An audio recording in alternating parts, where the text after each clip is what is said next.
आज की हमारी चर्चा के लिए जो स्रोत हैं वो हमें महाभारत की युद्ध के मैदान में वापस ले जाते हैं। और ये कहानी सिर्फ तीर और तलवार की नहीं, बल्कि एक पिता के गुस्से, एक नामुमकिन लगने वाली कसम और उस कसम को पूरा करने के लिए बनाई गई एक ऐसी रणनीति की है जो आज भी हैरान कर देती है। हाँ, हम बात कर रहे हैं अर्जुन की उस मशहूर प्रतिज्ञा की जो उन्होंने अपने बेटे अभिमन्यु की मौत के बाद ली थी। बिल्कुल। ये घटना दिखाती है कि कैसे दुख और गुस्से में लिया गया एक फैसला पूरे युद्ध का रुख बदल सकता है और कैसे सही रणनीति एक हारी हुई बाजी को भी जीत में बदल सकती है। तो चलिए इसी कहानी की परतों को जरा खोलते हैं। शुरुआत करते हैं उस दिन से जब इस पूरी घटना की नींव रखी गई। 13वां दिन, चक्रव्यूह की रचना और अभिमन्यु का वध। हाँ, उस दिन अर्जुन को युद्ध के मैदान से कहीं दूर ले जाया गया था, है ना? हाँ, एक सोची समझी चाल के तहत, जिसे चक्रव्यूह कहते हैं।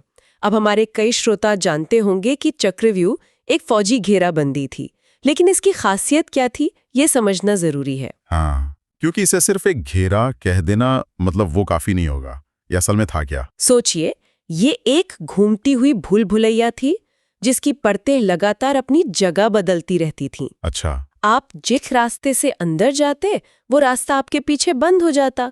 हर परत में सैनिक अंदर की तरफ मुंह करके खड़े होते, तो बाहर निकलने की कोशिश करने वाला योद्धा उनकी पीठ नहीं बल्कि उनके हथियारों का सामना करता। ओह, मतलब एक तरह का वन वे टिकट था। एकदम।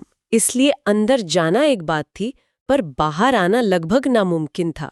और अभिमन्यु, जो सिर्फ 16 साल के थे, वो ये जानते थे कि वो इससे बाहर नहीं निकल सकते, फिर भी वो अकेले ही अंदर चले गए। ये असाधारण हिम्मत थी या फिर थोड़ी नासमझी? ये उस दौर के क्षत्रिय धर्म का प्रतीक था कि चुनौती सामने हो तो पीछे नहीं हटना, और अभिमन्यु ने अंदर जाकर सच में कोहराम मचा दिया। हाँ, उन्होंने चक्रव्यूह के 6 चरण पार कर लिए थे। 6 चरण, लेकिन 7वें और आखिरी चरण में युद्ध के सारे नियम ताक पर रख दिए गए। दुर्योधन, कर्ण और जयद्रथ समेत 7 बड़े योद्धाओं ने उन्हें एक साथ घेर लिया। और यहीं पर कहानी का सबसे दुखद मोड़ आता है। निहत्थे अभिमन्यु पर पीछे से वार किया जाता है, और ये वार जयद्रथ करता है। हाँ, और अभिमन्यु वहीं मारे जाते हैं। जब शाम को अर्जुन लौटते हैं और उन्हें अपने बेटे की मौत की खबर मिलती है, तो उनका गुस्सा और दुख किसी सैलाब की तरह फूट पड़ता है, और उनका सारा गुस्सा एक व्यक्ति पर आकर टिक जाता है, जयद्रथ। वो जयद्रथ को ही अपने बेटे की मौत का मुख्य जिम्मेदार मानते हैं। उसी गुस्से और दुख में अर्जुन भरी सभा में वो कसम खाते हैं जो इतिहास बन गई। वो कहते हैं, कल सूरज ढलने से पहले अगर मैंने जयद्रथ को नहीं मारा तो मैं खुद को आग लगा लूंगा।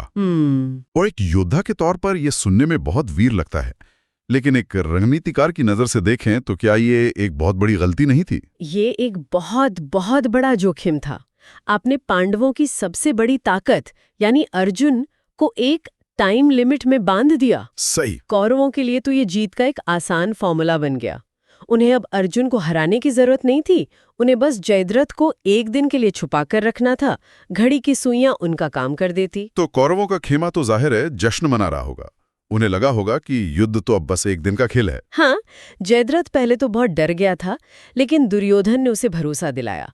उसने कहा, पूरी कौरव सेना तुम्हारी ढाल बनेगी, अर्जुन तुम तक पहुंच ही नहीं पाएगा। तो अगले दिन के युद्ध का मकसद ही बदल गया। बिल्कुल। अब ये युद्ध जीतने के लिए नहीं बल्कि सिर्फ जयद्रथ को बचाने के लिए लड़ा जाना था। तो अगले दिन का सूरज उगता है, अर्जुन का रथ बिजली की रफ्तार से कौरव सेना में घुसता है। उनकी आंखें सिर्फ जयद्रथ को ढूंढ रही हैं। लेकिन कौरवों ने उसे छिपाया कैसे? इतने बड़े युद्ध के मैदान में एक आदमी को छिपाना आसान तो नहीं रहा होगा। नहीं, बिल्कुल नहीं। उन्होंने एक तरह की इंसानी दीवार बना दी थी। सबसे आगे मामूली सैनिक, उनके पीछे बड़े योद्धा, फिर और बड़े महारथी। जयद्रथ को इस किले के सबसे अंदरूनी हिस्से में रखा गया था। मतलब अर्जुन एक परत को तोड़ते तो सामने उससे भी ज्यादा मजबूत दूसरी परत खड़ी मिलती। हाँ, और समय बीता जा रहा था। सूरज धीरे धीरे पश्चिम की ओर बढ़ रहा था। मैं कल्पना कर सकता हूं कि अर्जुन पर कितना ज्यादा मानसिक दबाव होगा। हर पल के साथ उनकी प्रतिज्ञा और मौत दोनों करीब आ रही थी। और यहीं पर श्री कृष्ण की भूमिका सिर्फ एक सारथी से कहीं ज्यादा बड़ी हो जाती है। वो देखते हैं कि अर्जुन की हिम्मत जवाब दे रही है, लेकिन वो उन्हें झूठी तसल्ली नहीं देते। वो जानते हैं कि इस समय अर्जुन को सांत्वना नहीं बल्कि एक धक्का चाहिए। वो कहते हैं, पार्थ, समय देखो, कौरवों ने जयद्रथ को घेर रखा है, तुम सेना को काटने पर ध्यान दो। लक्ष्य खुद सामने आएगा। इन शब्दों ने अर्जुन में फिर से जोश भर दिया। लेकिन फिर भी मानवीय कोशिशों की एक सीमा होती है। दिन ढलने को था और जयद्रथ अब भी पहुंच से बहुत दूर था। ऐसा लग रहा था कि अब खेल खत्म हो चुका है। हाँ, और ठीक इसी मोड़ पर जब सब कुछ नामुमकिन लग रहा था, श्री कृष्ण अपना सबसे बड़ा दांव खेलते हैं। वो अपनी माया का इस्तेमाल करते हैं। ठीक है, यहीं पर बात दिलचस्प हो जाती है। ये माया क्या सिर्फ एक जादू की छड़ी घुमाने जैसा था, या इसके पीछे कोई गहरी रणनीति थी? ये एक शानदार मनोवैज्ञानिक चाल थी। इसे ऐसे समझिए जैसे किसी देश की खुफिया एजेंसी गलत जानकारी फैलाकर दुश्मन को धोखा देती है। अच्छा। श्री कृष्ण ने कोई असली सूरज नहीं छिपाया, उन्होंने एक भ्रम पैदा किया। आसमान में बादल छा गए, अंधेरा हो गया और सबको लगा कि सूरज डूब गया है। और कौरव सेना इस झांसे में आ गई पूरी तरह से। उनके खेमे में जश्न शुरू हो गया। उन्हें लगा कि वो जीत गए हैं, अब अर्जुन को अपनी कसम के मुताबिक खुद को जलाना होगा। और इस सोच के आते ही उनका अनुशासन भंग हो गया। हाँ, सैनिक अपने हथियार नीचे रखने लगे। उनका ध्यान युद्ध से हटकर अर्जुन के आत्मदाह का तमाशा देखने पर लग गया। और इस सारी अफरा तफरी में जयद्रथ, जिसे बचाने के लिए इतनी बड़ी सेना लगी हुई थी, वो खुद ही बाहर निकल आता है। हाँ, वो अपनी जीत का जश्न मनाने और अर्जुन का मजाक उड़ाने के लिए अपने सुरक्षा घेरे से बाहर आकर जोर जोर से हंसने लगता है। उसकी यही अकड़ उसकी सबसे बड़ी गलती साबित हुई। बिल्कुल, वो भूल गया था कि खेल अभी खत्म नहीं हुआ है। और जैसे ही जयद्रथ सामने आता है, श्री कृष्ण अपना अगला कदम उठाते हैं। वो अर्जुन से कहते हैं, पार्थ, तुम्हारा दुश्मन तुम्हारे सामने है, उठाओ अपना गांडीव और खत्म कर दो इसे। और फिर वो अपनी माया हटा लेते हैं। एकदम से बादल छंट जाते हैं और सूरज फिर से चमकने लगता है। सब हैरान होकर आसमान की तरफ देखते हैं। सूरज अभी डूबा नहीं था।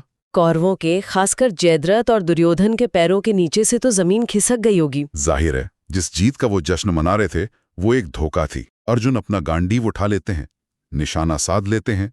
लगता है कि अब कहानी खत्म, लेकिन नहीं, यहाँ एक और मोड़ आता है। श्री कृष्ण अर्जुन को बाण चलाने से ठीक पहले रोक देते हैं। क्यों? क्योंकि कहानी में एक और पेच था, एक ट्विस्ट। श्री कृष्ण अर्जुन को बताते हैं कि जयद्रथ को उसके पिता वृद्धशत्र से एक वरदान मिला हुआ है। एक वरदान? ये थोड़ा अजीब नहीं है? मतलब एक पिता अपने बेटे के लिए ऐसा वरदान क्यों मांगेगा जो इतना अजीब हो? देखिए, ये उस दौर की कहानियों का एक अहम हिस्सा था।